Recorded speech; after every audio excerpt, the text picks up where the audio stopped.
दोस्तों, जैसे जैसे समय बीतता जा रहा है वैसे वैसे हम भारतीय अपनी संस्कृति को भूलते जा रहे हैं और हमारे दिमाग में ये धारणा आती जा रही है कि हमारे जो धार्मिक पुराण हैं, धार्मिक ग्रंथ हैं, वो सब मनगढ़ंत कहानियों पर आधारित हैं और इन सब का रियलिटी से कुछ भी लेना देना नहीं है।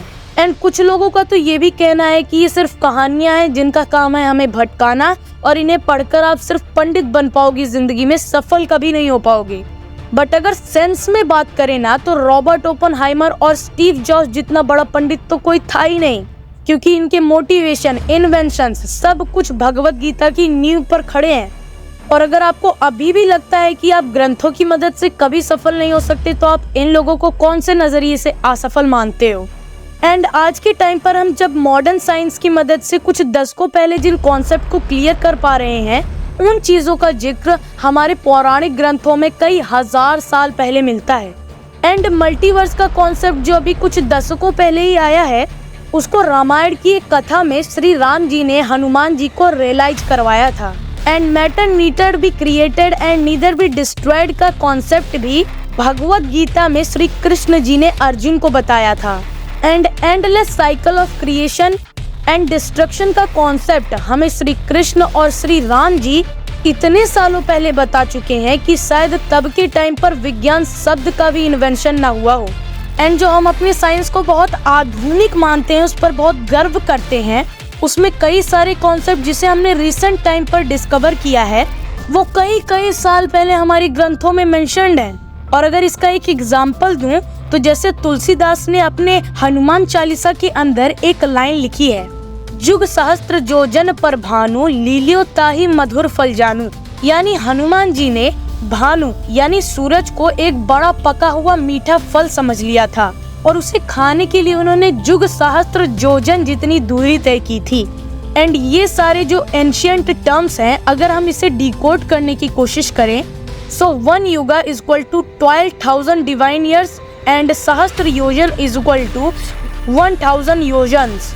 And if we multiply this both terms, we get 96 million miles, जो कि साइंटिफिकली सूरज और धरती के बीच की दूरी है। एंड इस चीज को तुलसीदास ने हनुमान चालीसा के अंदर 16th सेंचुरी में लिखा था और वैज्ञानिक 17th सेंचुरी में बने पहले टेलीस्कोप की मदद से ये गेस करने की कोशिश कर रहे थे कि सूरज और धरती के बीच की दूरी आखिर है क्या। सो of course it is possible कि कई सारे कॉन्सेप्ट जो साइंस अभी तक नहीं समझ पाया है, उसे हमारा धर्म लाखों साल पहले समझ चुका है। और उन्हीं में से एक मिस्टीरियस टॉपिक मल्टीवर्स के बारे में हम बात करने वाले हैं। तो आइए, मल्टीवर्स की बात की गई थी।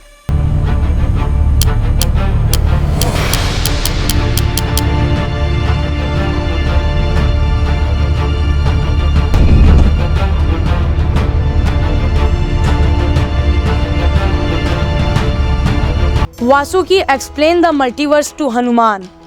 अब हमने बचपन से ही अपने एंशिएंट स्क्रिप्चर्स को अपने स्कूल में अपने पेरेंट्स से एज अ कहानियाँ सुनी है, लेकिन अगर हम इस पे गौर फरमाएं, एंशिएंट सुग्रीव एटलस जैसी बहुत सारी चीज़ें ऐसी भी बताई गई हैं जिसके बारे में एक बार सुनने के बाद कोई भी हैरान हो जाए। और हमारे एंशिएंट स्क्रिप्चर्स में मल्टीवर्स के बारे में भी बताया गया है, जिसको मार्वल्स और डीसी जैसी कॉमिक्स आज के टाइम पर अपनी मूवीज और सीरीज में दिखाती है। तो द्वारिका पहुंचे थे, तो जब लॉर्ड ब्रह्मा द्वारिका पहुंचे तब उन्होंने द्वारपाल यानी कि वॉचमैन से ये कहा कि अंदर जाकर कृष्ण जी से बता दो कि ब्रह्मा आए हैं। तो ऑफ कोर्स उसने अपनी ड्यूटी की और कृष्णा जी से जाकर बताया कि बाहर ब्रह्मा आए हैं। तो अब कृष्णा जी ने ये कहा कि जाकर ये पूछ कर आओ ब्रह्मा जी से कि तुम कौन से वाले ब्रह्मा हो। द्वारपाल वापस से बाहर आते हैं और कहते हैं कि आप कौन से वाले ब्रह्मा हो। देन ब्रह्मा वॉज शॉक्ड और वो गुस्से से बोलते हैं कि क्या तुम मुझे नहीं जानते? I am 4-headed Brahma, the creator of universe and father of 4 Kumaras. जाकर ये कृष्ण जी को बता दो। वापस से अंदर जाते हैं और श्री कृष्ण जी को ये बताते हैं कि 4-headed वाले ब्रह्मा बाहर आए हैं। तो कृष्ण जी कहते हैं कि आने दो उन्हें अंदर। और उन सब यूनिवर्सेस के पास अपना खुद का एक अलग ब्रह्मा है। So this incident in Srimad Bhagavad Gita is similar to the concept of multiverse which we see today in movies. In this scenario, more than one universe exists on the same time simultaneously. अब ये एक ऐसा concept है जिसे science ने पूरी तरह से प्रूव तो नहीं किया है, लेकिन इसकी संभावना को डिनाई भी नहीं किया, क्योंकि बहुत सारी थ्योरीज ऐसी भी हैं जो इस चीज को सपोर्ट करती हैं कि मल्टीवर्स एग्जिस्ट करता है। लेकिन शॉकिंग बात तो ये है कि हमारे इतने पुराने ग्रंथों में इस बात की पॉसिबिलिटी बताई गई है, तब जाकर हम ये पता लगा पाएंगे कि सच में मल्टीवर्स एग्जिस्ट करता है। अब यहाँ पर एक कंफ्यूजिंग टॉपिक निकल कर आता है कि अगर पैरेलल यूनिवर्स में हर अलग अलग यूनिवर्स में एक एक ब्रह्मा है, तो वो सारे ब्रह्मा एक दूसरे से अलग क्यों हैं?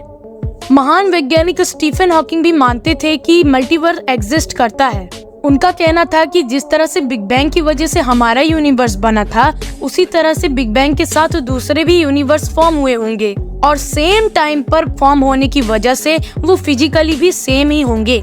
और जो वैज्ञानिक इस थ्योरी से एग्री करते हैं, उनका ये कहना है कि जिस तरह से हमारी यूनिवर्स में धरती पर लाइफ है, उसी तरह से उस यूनिवर्स में भी ऐसे प्लैनेट्स होंगे जहाँ पर लाइफ मौजूद होगी। एंड सेम कंडीशन की वजह से और सेम टाइम पर बनने की वजह से उस यूनिवर्स में भी लाइफ की शुरुआत बिल्कुल धरती की तरह ही हुई होगी। लेकिन ये जरूरी नहीं है कि एवोल्यूशन भी सेम तरीके से हुआ हो। मतलब अलग अलग यूनिवर्स में अलग अलग टाइप की एस्ट्रोनॉमिकल घटनाएं घटी होंगी, जिसकी वजह से जहाँ पर जीवन पनप रहा होगा वहाँ पर अलग अलग इफेक्ट हुए होंगे। जैसे मान लीजिए हमारे पैरेलल यूनिवर्स में जहाँ पर लाइफ एग्जिस्ट करती होगी, वहाँ पर कभी कोई एस्ट्रॉइड गिरा ही ना हो, तो वहाँ पर अभी भी जीवन हो, लेकिन वहाँ पर एक एडवांस सिविलाइजेशन के रूप में डायनासोर्स रहते होंगे। एंड हो सकता है कि एक ऐसा भी यूनिवर्स एग्जिस्ट करे जहाँ पर हम इतने ज्यादा एडवांस हो चुके हों कि हम टाइप 3 सिविलाइजेशन या टाइप 2 सिविलाइजेशन बन चुके होंगे।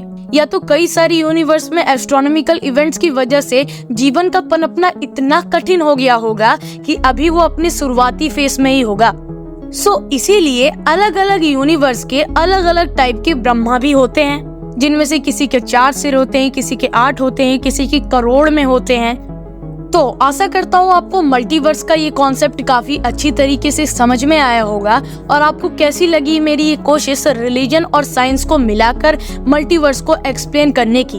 और अगर आप इसी टाइप्स की वीडियोस और देखना चाहते हैं तो कमेंट्स बॉक्स में पार्ट 2 जरूर कमेंट कीजिएगा। मैं इसका पार्ट 2 लाने की भी पूरी कोशिश करूंगा। तो बस आज की वीडियो में इतना ही। मिलता हूँ मैं आपसे किसी और वीडियो में किसी और नए टॉपिक के साथ। तब तक के लिए जय हिंद।